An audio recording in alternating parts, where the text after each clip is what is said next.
Racing games of the 90s and 2000s have been known to be some of the greatest releases even compared to more recent releases. But it wasn't all smooth sailing, especially for the Eastern titles, as they had to deal with one massive problem. There's usually methods taken to deal with this. Either they don't even think of it as something worth pursuing, or they go through external publishers. This has been the way for the industry since the beginning, but unfortunately gave way to a lot of problems with these publishers having way too much power over the developers. They either change the title to something completely unrecognizable, change the stories and lore to something completely different, or just casually change a currency causing a bug, rendering the game 100% completion impossible without cheats. Maybe one day we'll look at the crimes of Crave, but that's a different topic altogether. You get the point though. These kinds of issues plagued Japanese games in the past, that it effectively scared off a lot of developers from releasing their games globally. Some may try to dip their toes in, but it only further causes confusion with the random spots of localized releases, which unfortunately is what happened to Atlus's racing franchise. Yes, the studio we associate nowadays with JRPGs, insane UI aesthetics, and school life simulators used to dabble in racing games as well, like most studios did. A franchise that has been around since the 90s with their first title, Touge King, Despaired for the Sega Saturn in 1995. The whole series was mainly developed by Cave, a Japanese studio mainly known for making shoot-em-up type games, while Atlus handles the publishing. It was a fairly niche title as it had only been released in Japan for the longest time, until the third game in the mainline series, where they finally got localized but only in Europe by Phoenix Games. And why is this game so obscure? Well, the localized name for this game is Road Rage 3.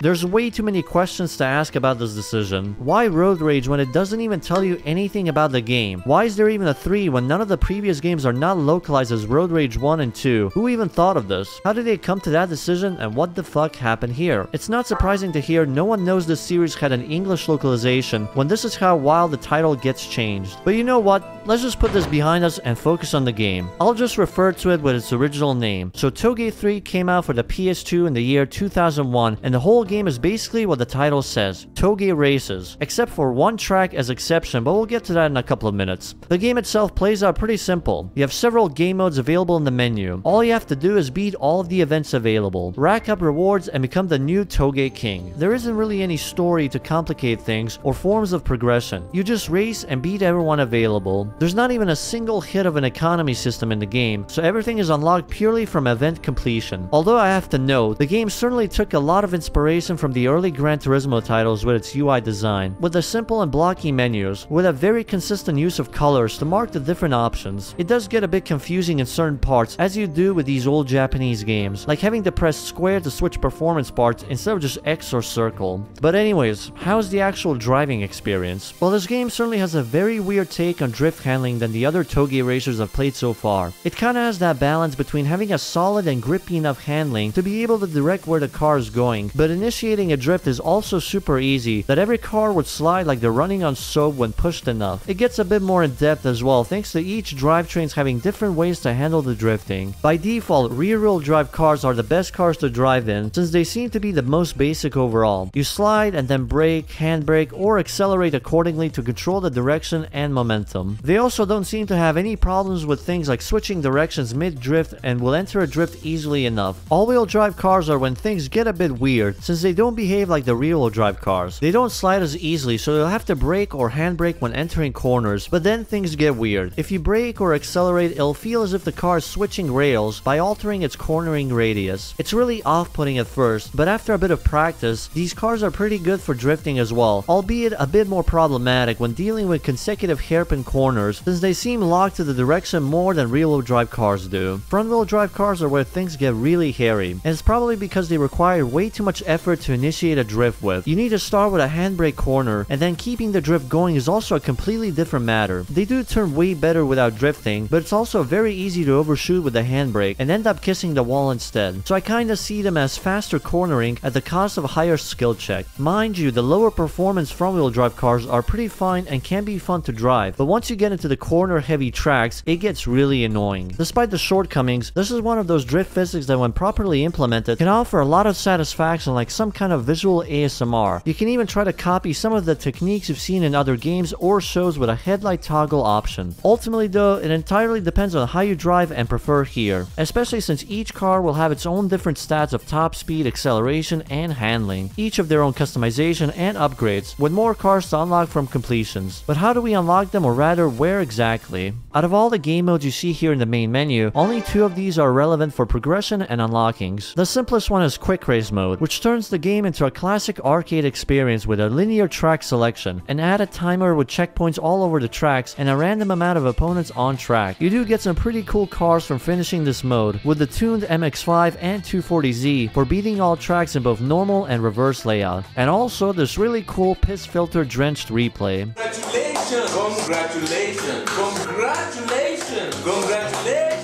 I think it's just a very neat and simple mode overall, but it does highlight the game's first big problem with its balancing. We'll get to that in a bit, because this is a problem that also leaks into the other career mode, King Battle. This mode is a lot more expansive than the Quick Race mode, with even more rewards, unlockables, and mechanics. I should note, everything unlocked in this mode is available for use in every other game mode, and the same goes for the Quick Race rewards, so you can start the career with 2 powerful cars from the get-go, with only a handful of tracks to race on for now and 2 events each, consisting of races and battles. The only difference I could see is races always features 2 opponents and only features one-time rewards like new tracks and events, while battles is always a 1v1 affair, with similar one-time rewards for other tracks and events, but also 4 stages specifically for upgrade parts that can be done on repeats. This is because parts are unfortunately tied to individual cars, so whichever car you use to beat these stages gets the parts. It can get tedious even more so with how limited the soundtrack of the game is.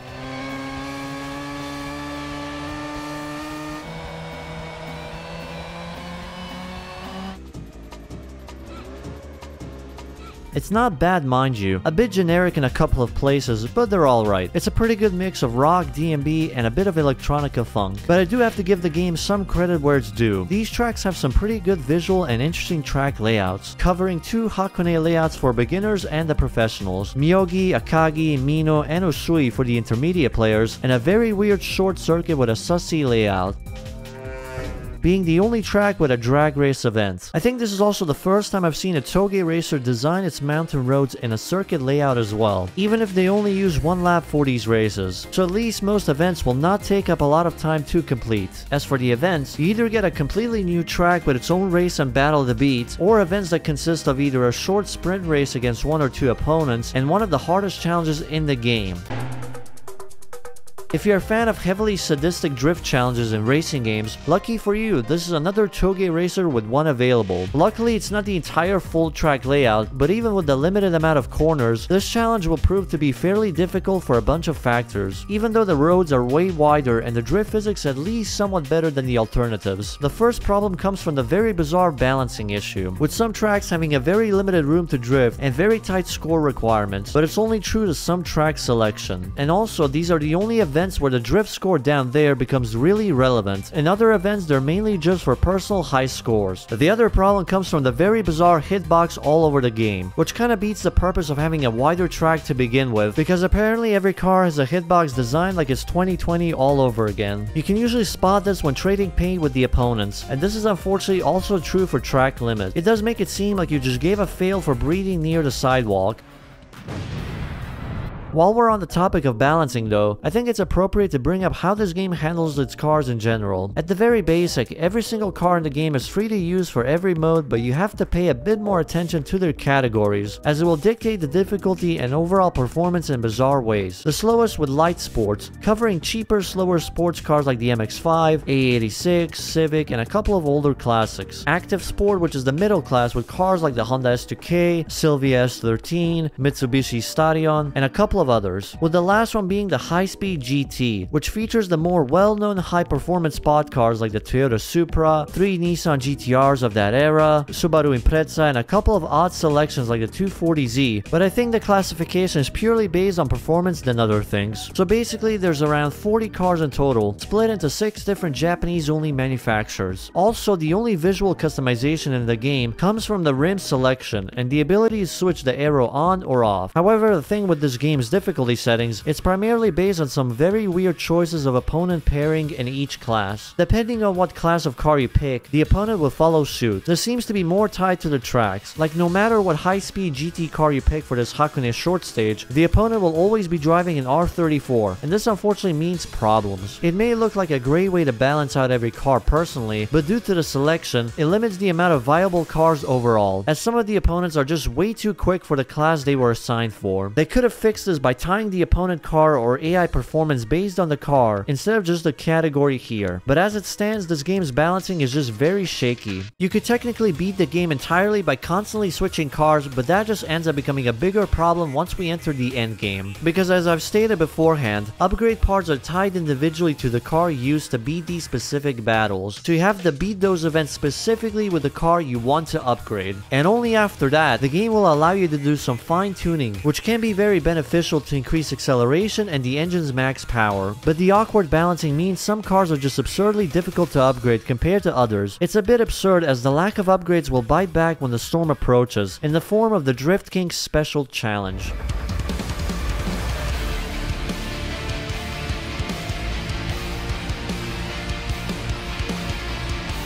I ain't gonna lie, I'm getting cooked.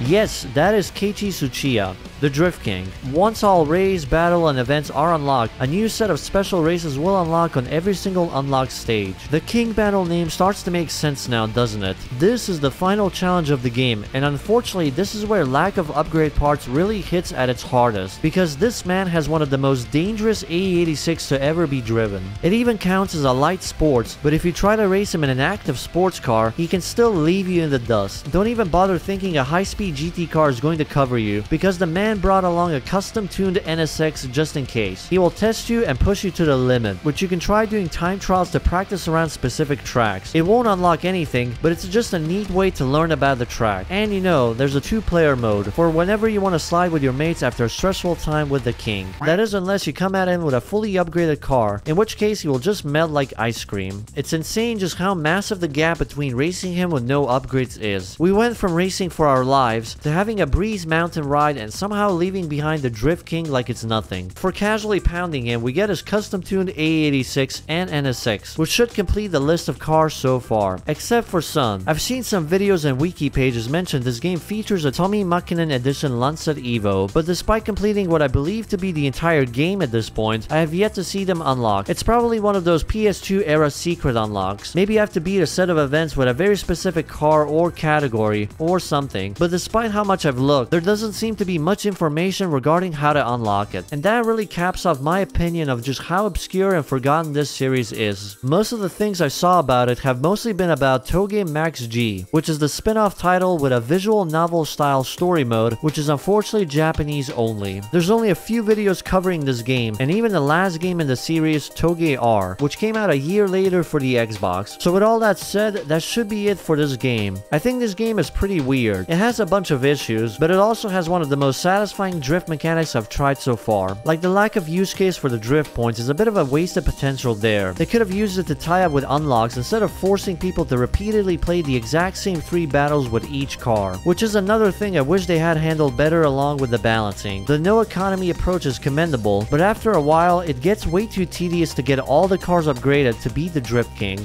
But overall, I think it's unlikely they'll ever come back to this series, since Atlus is now owned by... Oh, hang on, there's some additional info coming in. Yeah.